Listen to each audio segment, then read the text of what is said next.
8. Mengusulkan pergantian wakil presiden kepada MPR. Karena keputusan MK terhadap pasal 169 huruf Q Undang-Undang tentang Pemilu telah melanggar hukum acara MK dan Undang-Undang Kekuasaan Kehakiman. Pernyataan ini ditandatangani oleh 103 jenderal, 73 laksamana, 65 marskal, dan 91 kolonel TNI. Naskah ini ditandatangani oleh Fahrul Razi, Jenderal TNI Purnawirawan, Yasno Sudarto, Jenderal TNI Purnawirawan, Slamet Subianto, Laksamana TNI Purnawirawan, Hanafi Asnan, Marskal TNI,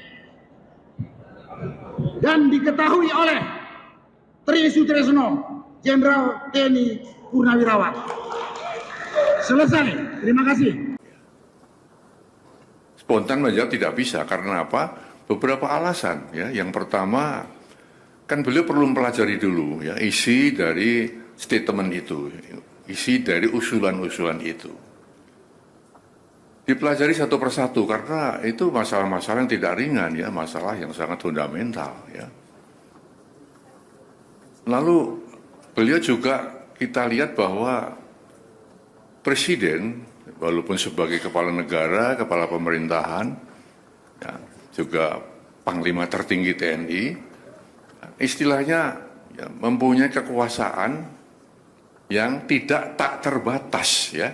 Artinya kekuasaan beliau, kewenangan dia terbatas juga, ya. Dalam negara yang kita menganut res politika, ada pemisahan antara ya, eksekutif, legislatif dan yudikatif. Tidak bisa saling mencampuri di situ. Maka usulan-usulan yang ya bukan bidangnya presiden, bukan domain presiden, tentu ya presiden tidak akan ya menjawab atau merespon itu. Ya. Nah, lalu yang ketiga,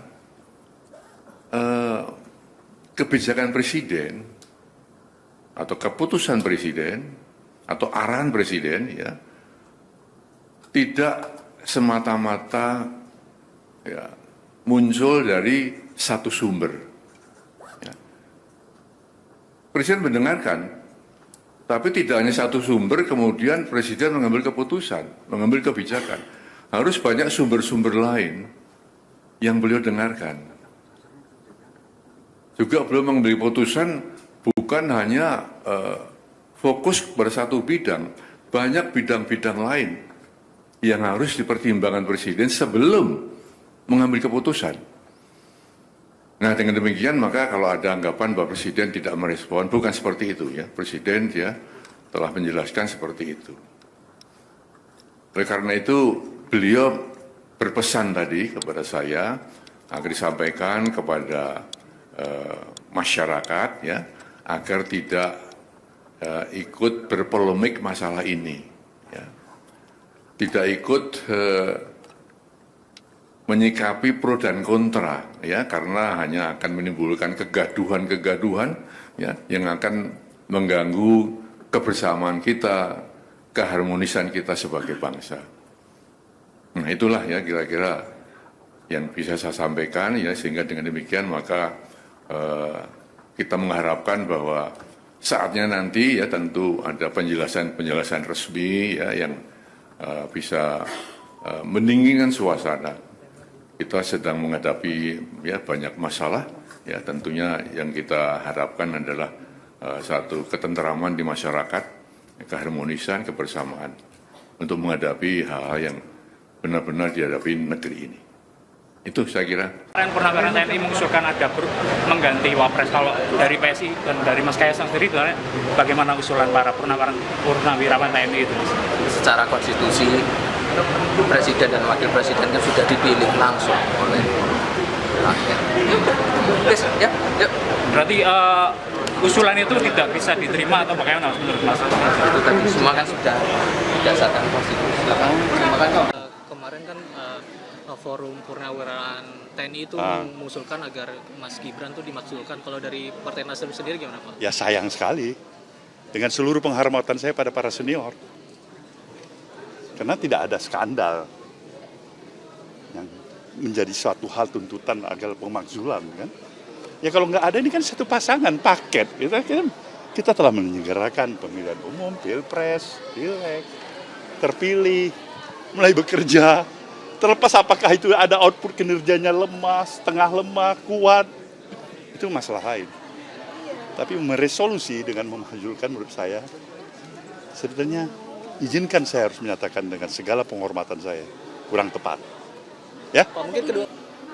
Saya belum membaca itu, belum mempelajari itu dan belum membaca. Baru mendengar juga beberapa sekilas. Jadi Prabowo adalah presiden yang sah, Gibran adalah presiden yang sah. Gibran adalah wakil presiden yang sah. Tapi kalau menurut Bang Muzani, apakah usulan-usulan seperti itu bisa mengganggu soliditas atau jalannya pemerintah? Saya tidak tahu bagaimana. Jadi kita kembali kepada ketentuan yang diatur di dalam 7A ya, Undang-Undang Dasar 45. Nah, mekanisme yang ada di dalam pasal 7A Undang-Undang Dasar 45 itu adalah DPR ya, mengajukan kepada Mahkamah Konstitusi. Nah, untuk pemberhentian presiden dan atau wakil presiden. Nah, terkait dengan desakan ini, kalau saya baca itu kan di poin terakhir ya, poin nomor 8 ya. Itu sebenarnya bukan mundur kalau saya baca itu, tapi mengusulkan kepada MPR. Nah, ini kita perlu luruskan dulu.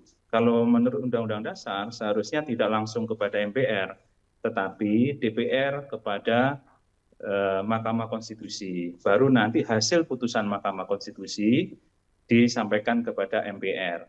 Nah, makanya kalau saya lihat Pak Wiranto dalam keterangan persnya itu menyampaikan bahwa Presiden agak hati-hati di sini karena itu di luar ranah Presiden sebagai kepala pemerintahan dan sebagai Panglima Tinggi TNI begitu. Kenapa? Karena ranah yang ada dalam konstitusi untuk pemberhentian seorang wakil presiden itu adalah melalui usulan dari DPR kepada Mahkamah Konstitusi atas dugaan dua hal. Pertama adalah dugaan pelanggaran hukum, yang kedua adalah dugaan tidak lagi memenuhi syarat sebagai seorang wakil presiden. Nah, kalau rekomendasi dari Dewan Purnawirawan ini agar Presiden mengajukan kepada MPR ini agak miss memang kalau dari sisi tata cara impeachment yang diatur di dalam Undang-Undang Dasar. Jadi kalau boleh saya jelaskan, sebenarnya tata cara yang diatur dalam Undang-Undang Dasar, pertama DPR ada dugaan ya, tentang dua hal tadi, pelanggaran hukum atau dugaan tidak memenuhi syarat. Dugaan ini disampaikan kepada Mahkamah Konstitusi. Nanti Mahkamah Konstitusi akan mengadili. Ya. Apa saja dugaan pelanggaran hukum itu? Pertama, kalau diduga melakukan korupsi, pengkhianatan terhadap negara, melakukan tindak pidana suap, kemudian melakukan tindak pidana berat lainnya, dan satu lagi, melakukan perbuatan tercela. Ini 5 hal yang bisa menjadi faktor seorang wakil presiden diberhentikan atau diimpeach.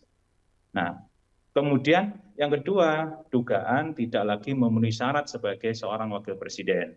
Nah, inilah yang nanti akan diuji oleh Mahkamah Konstitusi apakah benar dugaan dari DPR tadi itu.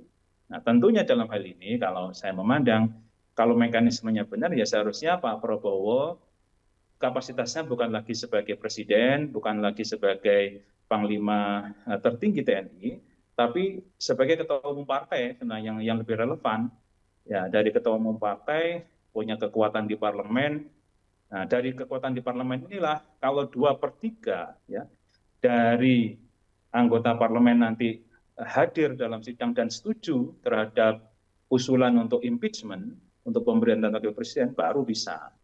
Nah, saya kira itu sebenarnya mekanismenya.